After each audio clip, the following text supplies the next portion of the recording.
In this short video, we will learn how to solve a problem where we have a monopolist serving multiple markets, but they are unable to charge those markets separate prices.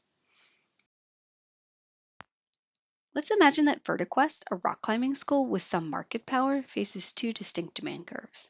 The demand from locals is given by Q equals 400 minus 0.5p, and the demand from others, or non-locals, is given by Q equals 500 minus 0.5p. We're also told that the marginal cost for this firm is constant at $100, and they have no fixed costs. Now let's suppose that VertiQuest cannot distinguish between the two types of customers, so as a result, they have to charge a single price to all their customers. So we're not talking about third-degree price discrimination here. Instead, we're talking about a situation where we need to find a uniform price for this market. Our goal is to determine VertiQuest's profit maximizing quantity and price under the assumption that they're charging a single price to both markets. What do we need to know to answer this question? We need each market's demand or inverse demand curve, and we also need to know the firm's marginal cost function, which in this case is constant at 100. How do we solve this question? Well, it turns out to be quite involved. The first thing we need to do is find the market demand curve by horizontal summation. Once we have that, we can use it to find the market marginal revenue curve. Then we proceed as normal. What do I mean by that? Well, this is a monopolist or a firm with market power, so they're going to produce where marginal revenue equals marginal cost, and then they're going to set their price using the inverse market demand curve. So really this problem looks a lot like a standard monopoly problem with the additional front work of needing to find that market demand curve. So let's solve this question. Here's what we know. We have our two demand curves as well as our constant marginal cost, and we're asked to find the profit maximizing price for the entire market. The first step here is to determine VertiQuest's market demand curve using the horizontal summation process.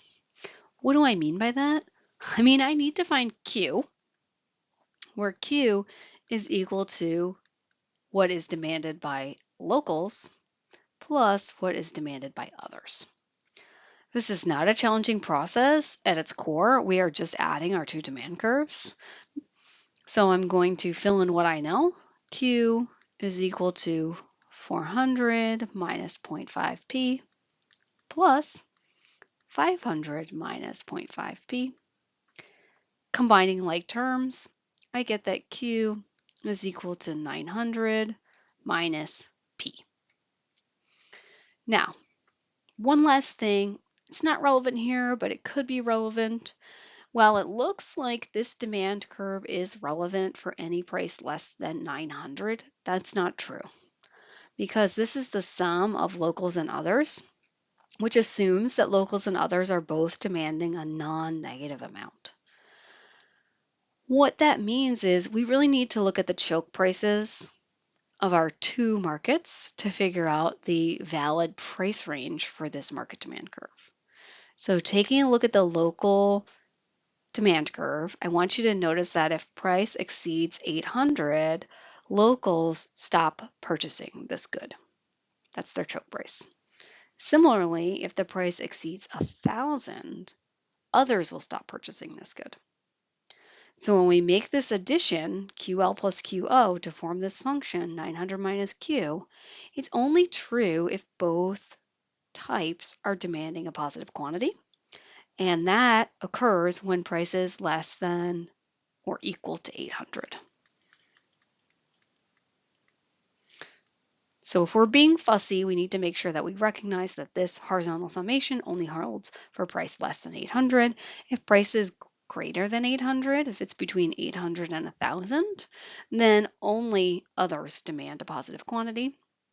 And if price exceeds 1,000, demand is 0.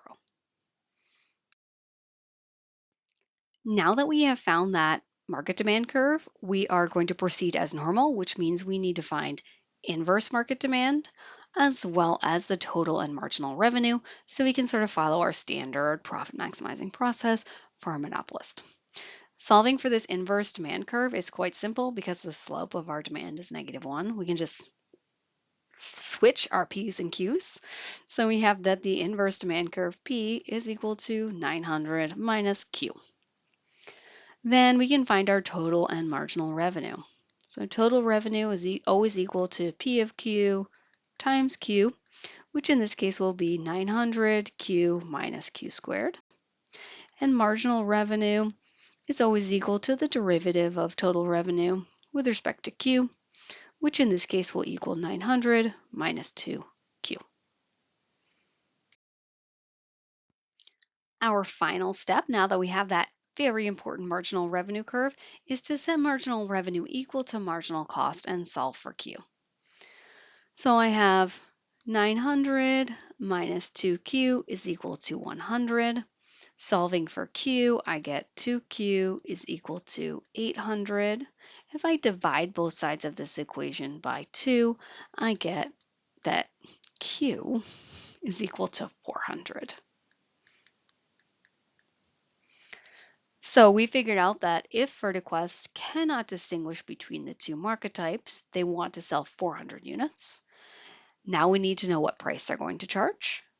To do so, we just substitute Q equals 400 into that inverse market demand curve, 900 minus Q, and we have our price. So they're going to charge a uniform price of 900 minus 400, which is equal to $500. So I want you to notice that this monopolist serving multiple markets question looks very familiar. It has all the same steps of a standard monopoly problem. We just had to do a little bit of extra work at the beginning to find that market demand curve.